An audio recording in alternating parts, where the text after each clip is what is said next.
Hello friends, कैसे हैं आप सब लोग। फ्रेंड्स, आज हम बात करेंगे how to increase your productivity. Friends, my name is Arun Kumar. Friends, ये एक छोटी सी स्टोरी है। एक कंपनी में एक वुड कटर काम करता था। उस वुड कटर का काम था जंगल से लकड़ी काट काट के लाना और ला करके उस कंपनी को देना, और कंपनी उसके अगेंस्ट में उसको पेमेंट देती थी, और ये सिलसिला चलता रहा। कुछ दिनों के बाद एक दूसरा वुड कटर कंपनी में ज्वाइन किया।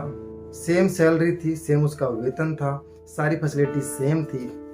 लेकिन कुछ दिनों के बाद पुराने नए वाले वुड कटर की सैलरी इंक्रीज कर दी कंपनी ने, और जब उसकी सैलरी इंक्रीज कर दी तो पुराने वाले वुड कटर को इस चीज़ की जानकारी हुई। जब जानकारी हुई तो उसके अंदर बहुत बड़ी जिज्ञासा हुई, उत्सुकता हुई कि हम भी बात करेंगे। ऐसा क्यों कि मैं अपनी कंपनी में बहुत पुराना हूँ, ईमानदारी से काम करता हूँ, कभी भी मैं कंपनी से दुर्व्यवहार नहीं करता हूँ, या कंपनी से हमेशा मैं ऑनेस्ट रहता हूँ। उसके बाद कंपनी ने हमारी सैलरी को ना बढ़ा करके उसकी सैलरी बढ़ाई, जो कि बंदा नया है। वो आता है, अपने मैनेजर से बात करता है कि साहब, मैं इस कंपनी में काफ़ी दिन से काम कर रहा हूँ, मैं ऑनेस्टी से काम करता हूँ, मैं कंपनी को लेकर लॉयल हूँ, मेरे को इतना समय हो गया, मेरी सैलरी कम थी, उसके बाद भी मैं काम कर रहा हूँ, लेकिन आज आपने उस नए बंदे की सैलरी को बढ़ा दिया और हमारी सैलरी उतनी कर दी। तो मैनेजर ने बोला, ऐसा तो है नहीं, आप देख लीजिए, आप हमारी कंपनी में, मैं जानता हूँ कि आप लॉयल हैं, ऑनेस्ट हैं, लगातार कंपनी में काम कर रहे हैं। कंपनी में जैसी परिस्थितियाँ थी, आपने उस परिस्थिति में काम किया है, कंपनी का साथ दिया है। लेकिन बात अब आ रही है परफॉर्मेंस की।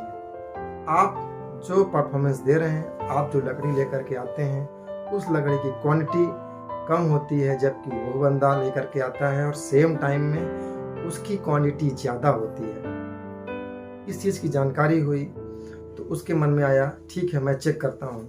वो जा कर के नए वाले वुड कटर से बात करता है। वुड कटर ने कहा, ठीक है, मैं बताऊंगा।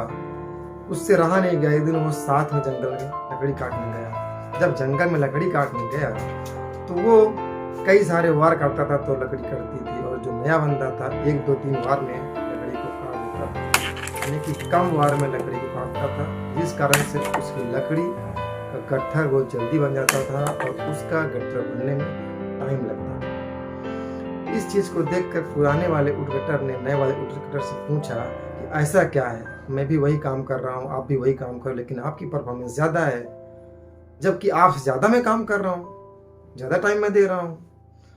तो नए वाले वुड कटर ने बोला, ज़रा अपनी कुल्हाड़ी को दिखाना।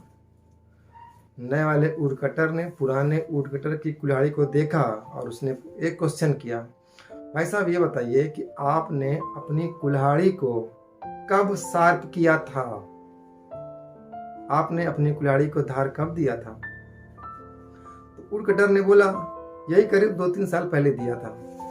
फिर उसने बताया कि मैं जब भी काम पे आता हूँ और काम पे आने के पहले आधे घंटे मिनिमम अपनी कुल्हाड़ी को मैं शार्पन करता हूँ, मैं धार देता हूँ, और उसके बाद मैं आता हूँ तो हमारी परफॉर्मेंस बढ़ जाती है। आपने 3 साल पहले दिया था और वैसे चले आ रहे हैं। सेम फ्रेंड्स, आज हमारी इस लाइफ में भी हो रहा है। कुछ लोग सेम कंपनी में काम कर रहे होते हैं, उनकी परफॉर्मेंस पुअर होती है, और कुछ नए बंदे आते हैं, उनकी परफॉर्मेंस बहुत ज़्यादा होती है, क्योंकि वो कहीं ना कहीं स्ट्रेटजी या टेक्नोलॉजी या उनका माइंड या चीज़ों से अपडेट रहते हैं। इस कारण से उनकी परफॉर्मेंस अच्छी होती है। फ्रेंड्स, हमें भी आज की डेट में अपने माइंड को शार्प करने की आवश्यकता है। हमें भी अपने आप को, जिस भी फील्ड में आप हैं, उस फील्ड में अपने आप को अपडेट करना होगा। टेक्नोलॉजी की बात करें तो उसमें भी अपडेट करें, और साथ में ये भी ध्यान रखें कि हमारे जो सामने वाला है, हमारे जो कॉम्पिटिटर हैं, वो क्या क्या स्ट्रेटजी फॉलो कर रहे हैं, उससे भी आप अवेयर रहेंगे। जब आप अवेयर रहते हैं तो डेफिनेटली आपकी परफॉर्मेंस बेटर होती है और आपकी परफॉर्मेंस बढ़ सकती है। चलिए फ्रेंड्स, आप कमेंट करके बताइए कि आप अपनी कुल्हाड़ी को धार कब देने वाले हैं। Thank you so much.